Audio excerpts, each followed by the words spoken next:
Let us discuss an important question. Take down. State the principle of working of galvanometer. Okay. A galvanometer of resistance G is converted into voltmeter, measures up to V volts by connecting a resistance R1 in series with the coil. If a resistance R2 is connected in series with it, then it can measure up to V by 2 volts, that is half the volts. Find the resistance in terms of R1, R2 required to be connected to convert into voltmeter that can read up to volt. Also find the resistance G of the galvanometer in terms of R1, right? Okay. Give me the book, please. Please open it. So in the last class, I think during my lecture series, I would have discussed about the galvanometer, particularly the principle of working of a galvanometer. Okay.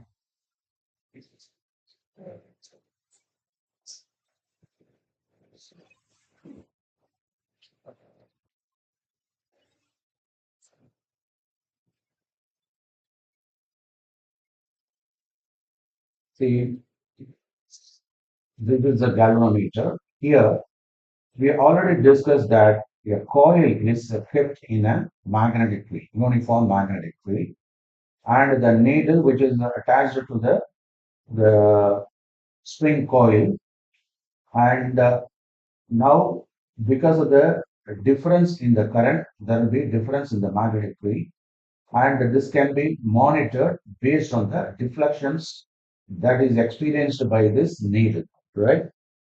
And this equation is given by the main equation is this one. K phi is equal to Ni into AB, where K, what is K? That is the spring constant. No. K, torsional constant. It should be called the torsional constant of the spring. And the phi is the angle, the deflection angle. Capital N, number of turns of coil. Mean what is phi? Current. What is A? Area enclosed by the coil. What is B? The magnet. So by knowing all these parameters, we are able to find out the value of phi. Okay, so in fact, phi is the experimental value, right? And you got NAB divided by K into I, so that we can measure the current using this galvanometer. So that is the very idea.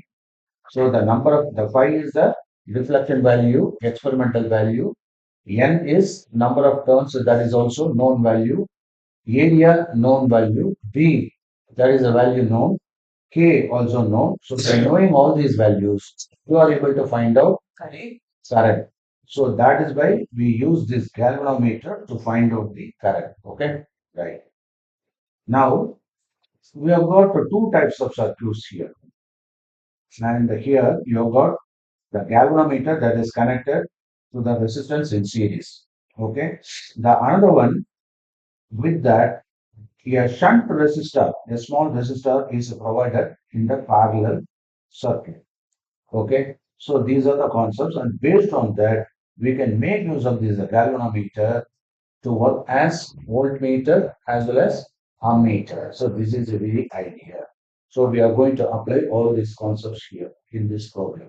Okay, right. Take down principle of moving coil galvanometer. Take down principle of moving coil galvanometer (MCG). It says that when a current carrying coil, what is that? Current carrying coil. So when we talk about the coil, immediately the number of turns takes an important place and the area enveloped by the coil, right? And the current carrying coil is placed These are the key points. You just remember all those things. Placed in the magnetic field B, right? So it experiences a torque. Torque means what? Twisting force. And thereby you are able to get the deflections in the galvanometer need, right? Torque, twisting force. It is due to the magnetic force, right? Now, when R1 is connected, the series is, R1 resistance is connected. What is that? The R1 is connected. Connected to what? The galvanometer. So the equation is R1 is equal to, that is VI minus G. It means that is R1 plus G is equal to V by I. So this is actually from Ohm's law. Why? Because Ohm's law is equal to V is equal to I law. V is equal to here according to Ohm's law. And this resistance consists of two parts here. What are those? R1 and G. Okay. So since it is connected in series, right? So we have got the galvanometer here and we have got the R1 resistance box. So this is connected in series and the net resistance is R1 plus G. Okay. You understand? Right? And now we can bring this R1G. So V is equal to I into, instead of R, you can put R1 plus G because that is the net resistance since it is connected in series. You understand? Now, and in this case, that is, we are interested to find out this R1 particularly. Okay, we are interested in finding out R. So you can bring this V by I, right? And it is left with the R1 plus G. Now R1 is equal to V by I minus G. Do you understand this? Okay.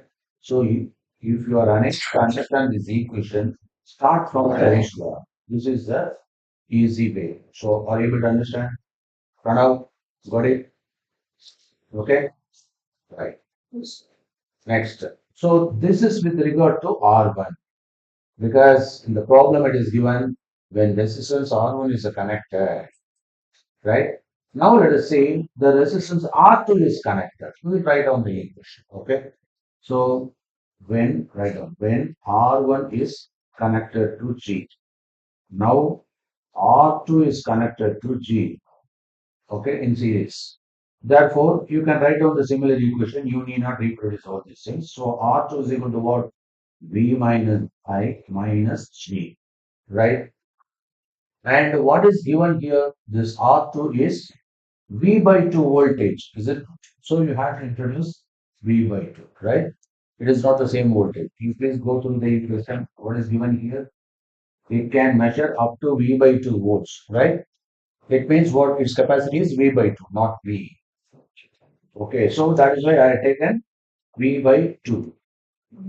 Are you able to follow? Right? Then, and if you don't understand, let me write like this. That is R1 is equal to, let me put V1 by I1 minus G1, right? Case 1. Case 2 is R2 is equal to V2 by I2 minus V2. Are you able to follow? Okay. Now, here V1 in this case, V2 is twice the V1, not twice. V1 by V2, half the V1. Okay. Otherwise, you can put a V by 2 because the V1 here is taken as V. Okay, so this is V by 2. So it can work up to V by 2, whereas this one can work up to V. It can measure up to V, right? So these are the two, V1 and the V2. Do you understand this? And what about this I? I is common in both the cases. This is common, correct? Okay. So it means I1 is equal to I2 that is equal to I, right? Now let us replace this.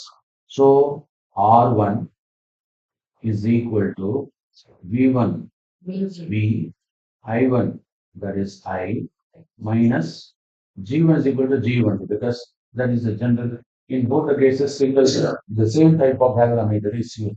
So G1 is equal to G2, that is equal to G. So R1 is equal to V by I minus G, right? And what about R2? R2 is equal to, what is it? V by 2 into this way. Minus G. That is why I wrote V by 2I minus G. Okay, so this is equation 1, this is equation 2. What is our idea? To find out this R2, that is the difference between the resistance. Okay, these two resistors. Let me call it equation 1 and equation 2. So the difference in the resistor R2 minus R1 is equal to, so you can subtract this equation, is it not? So G will be cancelled, the left out is V by I, is it not? So you have now R2 minus R1 only, not R2 minus R1, R1 minus R2, the original resistor, minus this one, R2. So in that case, you can put V by I minus V by 2I. So what do you mean by this? You can take V by I outside the bracket. So the left out is 1 minus 1 by 2. Is it not? Okay, that is nothing but half. So V by I into half. That is V by 2. So R1 minus R2 is equal to, what is that? V by 2I, right? Okay. And now let us consider the galvanometer resistance. That is nothing but the difference in the resistance of this. Okay. So therefore, G is equal to, take down, G is equal to R1 minus twice the R2. Now, in this case, we are connecting the third resistance. What is that? R3 is connected. Okay, take down. R3 is connected. In order to make the reading 2 volt, then what is the galvanometer equation? Okay, so the galvanometer equation should be written R3 divided by, what is the value? This V3 by I minus G3. This is the general equation. Let us replace this. R3, that is equal to V3 is nothing but, what is that? 2V. 2V by 2V. Okay, because it is given as 2V. So 2V divided by, what is I here? The same. So 2V minus I. And is there any change in that? Because I3 is equal to I2 is equal to I1 is equal to I. Similarly, G3 is equal to G2 is equal to G1 is equal to G. Why? Because we are using the same diagram in different studies. So you can put G now. So this is the new equation for the galvanometer. So R3 is equal to 2V by I minus G, right? Now we have got the equation that is uh, R1 and that is this equation. What is that? What is according to this one R1 minus R2? What you can let us try here. R1 minus R2. What is that? V by 2I. That is one equation. And the next one is that is we have connected the other one. That is G. So G is equal to what? R1 minus R2. Now, comparing the LHS, RHS would be equal. So we can call it this. Therefore, G is equal to what? V by 2y. We can substitute here, right? Therefore, R3 is equal to, what is that? 2V by I. And but they have no. They have asked user. They have asked in terms of resistance only. What is the question they asked? Find resistance G of the galvanometer in terms of R. In that case, we have to find out the R3 and this 2V by I. 2V by I. So you have to consider this one only. That is from this you have to proceed. What could be this? We want to have 2V by I. How you can proceed? You understand? See, this is R1 because all should be in terms of resistance only. Okay, in that case, you have got R1 minus R2 divided by V by 2I. So what we have got here, R3 is equal to, here it is given as 2V by I. Okay, now we have to interpret strictly. We must get the equivalent to this. How we can get? So R1 minus R2, what is the other equation? R1 minus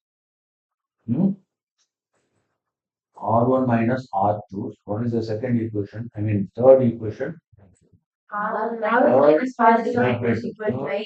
Fourth. Okay. R1, 2R. I think I left that one. Okay. Here we have got 2R. So we have forgotten this one. Right? So 2R. R1 minus 2R2. You can take like this. Is equal to G. Okay. Right? Now, that is what is our total equation R3 minus G3. Okay, now we have to suitably substitute. Instead of V by 2I, we can write in terms of R. How we can, for example, then you can multiply this because we want to get this 2V. So 2V means you can multiply by 4, right? On this side also 4, correct? So that you will get V by 2I, 2V by I, right? Okay. And what is this value?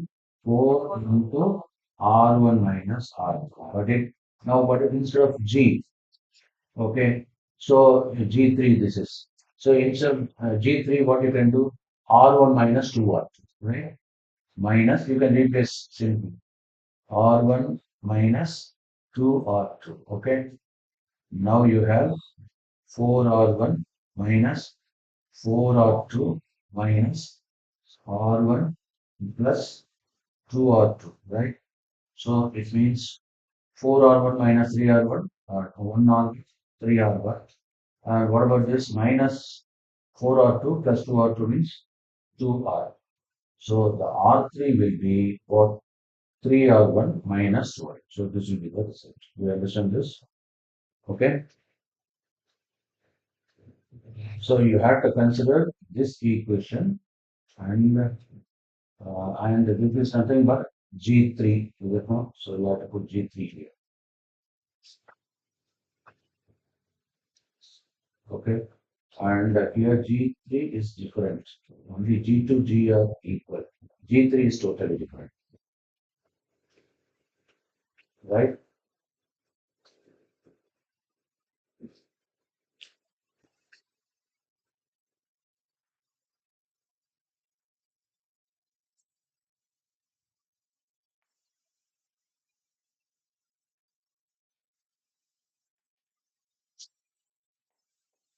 Now let me repeat this.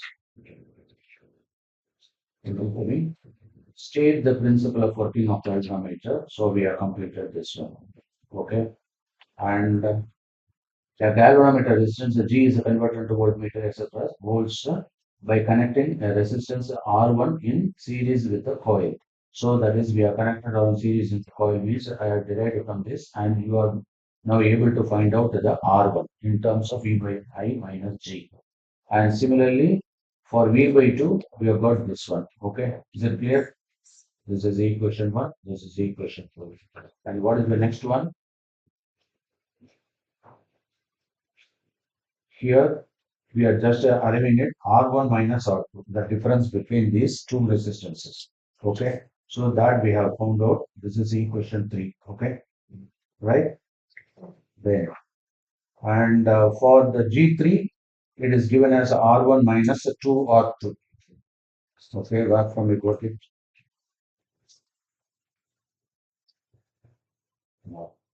R1 minus R3R2. And R2 is the resistance. 2R. So R2 is a connect, R3 is connected with the 2V volt. So we have worked out here. Then for which we have given the galvanometer equation R3 and minus this is G3. It should be G3. And here, so G3, because it is not G, it is G3, remember. Now we have got this equation, and we can replace this 2V by I by using this. Okay, how I have used, because we already know R1 minus R2 is equal to 4 V by 2I. Multiplying by 4, you are able to get 2V by I. So I am replacing in terms of R. So R1 minus R2. And the G3 is already here. So just by substituting, we are able to get R. Okay.